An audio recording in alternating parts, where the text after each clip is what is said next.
Sun of Telugu film review by allrounder star Balyam Venu Madhav. Design SO son of ఇట్లా పెట్టారు. తెలుగులో మళ్ళీ సన్ ఆఫ్ అని కింద రాశారు. అని ఎస్ఓనే మనకు కనబడుతుంటుంది. సో ఈ సినిమా నిడివి వచ్చేసి కరెక్ట్గా 2 గంటలు. ఇది family drama thriller. UA certificate 7+ వచ్చింది. 27 ఫిబ్రవరి 2026. తమాషా ఏంటంటే సాధారణంగా ఎక్కువ 13+, 16+ వస్తుంది. 7+ వచ్చింది ఈ సినిమాలో. 7+ వచ్చిన దానికి ఆశ్చర్యం నాకేంటంటే, ఇందులో ఒక పసిపాప పిల్లల్ని దాదాపు ఒక అర నిమిషం పైన 2 సార్లు పూర్తి నగ్నంగా క్లోజప్లో చూపించారు. పసిపాపను, ముఖ్యంగా పిల్లల్ని నగ్నంగా చూపించకూడదు. అయితే ఈ విషయంలో పంచాక్షరి సినిమాలో పూకు చూపించారు పాపది. అట్లాగే మనకి ఈ తర్వాత ఈ అఖండ సినిమాలో కూడా అమ్మాయి మానంని చూపించారు మనకి క్లోజప్లో, అమ్మాయి అని తెలిసేటట్టుగా. బాబు మాట బంగారు బాటలో మొగన ఆడన చేసే దగ్గర సిల్క్స్మిత ఎత్తుకున్నప్పుడు పాపని మనకు అర్థం చేసేటట్టు చూపించారు తప్ప, అక్కడ అది లేదు లేదని చూపించారు తప్ప మనకి ఎక్కడ క్లియర్గా చూపించాల. ఇందులో మాత్రం పిల్లల్ని బాగా క్లోజప్లో చూపించారు.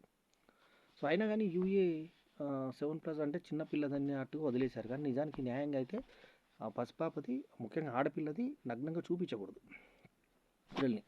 సో అలా చూపించారు. సో ఇది ఫస్ట్ దీంట్లో మాట్లాడుకున్న తర్వాత వినోద్ కుమారు తర్వాత మెయిన్ తండ్రిగా నటించిన ఈ సినిమాలో కొడుకుగా నిర్మాతనే సాయి సింహాద్రి హీరోగా, తర్వాత నిర్మాతగా ఉన్నటువంటి సినిమాకి మీరా రాజ్ మంచి గ్లామర్తో హీరోయిన్, అందమైన హీరోయిన్ని పెట్టారు. వాసు ఇంటూరి హీరో తండ్రి ఫ్రెండ్గా యాక్ట్ చేయడం జరిగింది.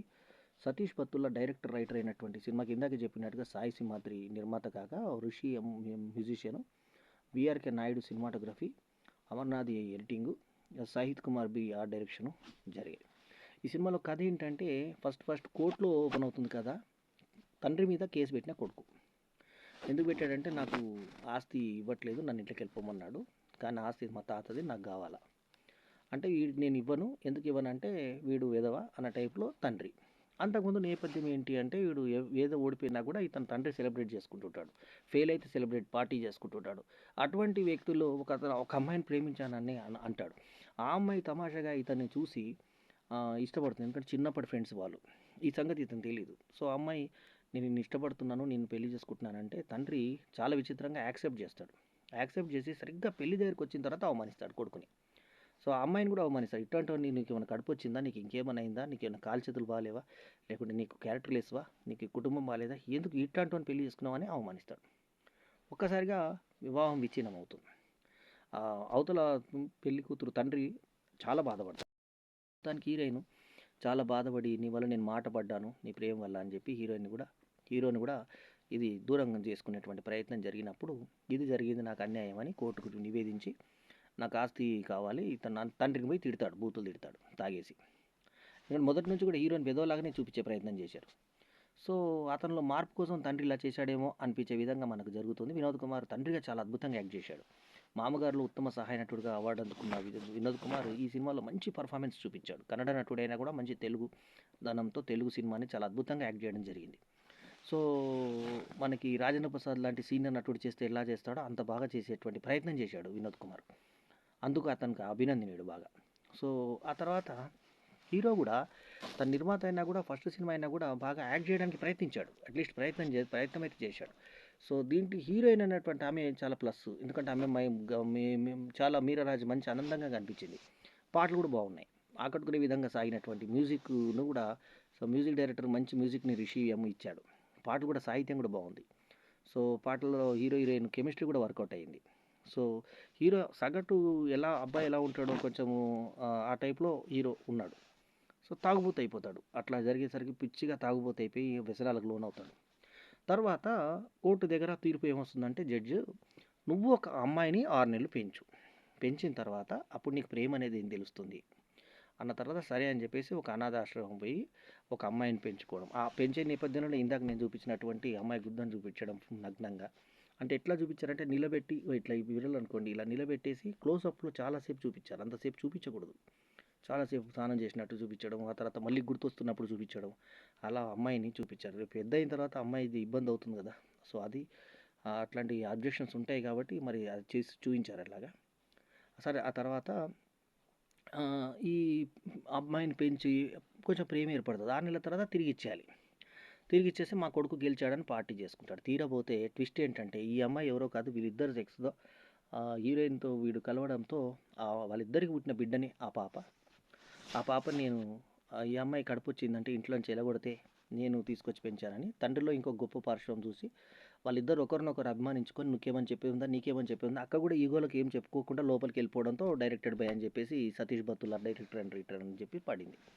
సో ఒక పొయిటిక్ వేలో ఎండ్ చేసినా కూడా సినిమాలో ఇందాక చెప్పిన పాప నగ్న దృశ్యం ఒకటి కొంచెం గర్హనీయమైన ఒక కొత్త పాయింట్ చెప్పే ప్రయత్నం చేసిన పాయింట్లో పసలేక ఒక చిన్న పాయింట్, అసలు తండ్రి అంత మంచివాడైతే ఆ కొడుకుని ఎవరైనా పెళ్ళికి అప్పుడు అవమానిస్తారా?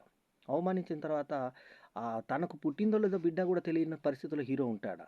ఒకవేళ ఆ అమ్మాయి డెలివరీ అదంతా ఇతనికి తెలీదా ప్రేయసి ఉన్నప్పుడు? ఇలాంటి కొన్ని లాజిక్‌లు మనము అడగకూడదు అసలు. సో, అలా లాజిక్‌లు అలా వెతుక్కున్నప్పుడు ఎందుకంటే ఆమె గర్భం ఎప్పుడు దాల్చింది? కడుపెప్పుడయింది? అన్ని రోజులు హీరో ఆమెనెందుకు గెలవకుంటున్నాడు?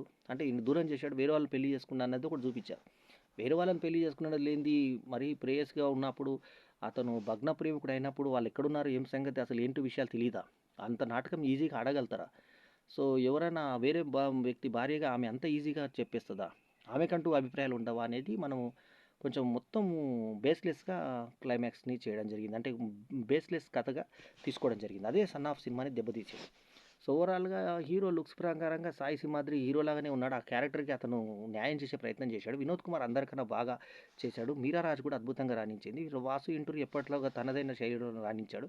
మిగతా యాక్టర్స్ అందరూ కూడా పర్వాలేదు అనిపించే విధంగా చేసినటువంటి ఈ సినిమాకి నేను ఇచ్చినటువంటి rating 2.75/5 is my review rating.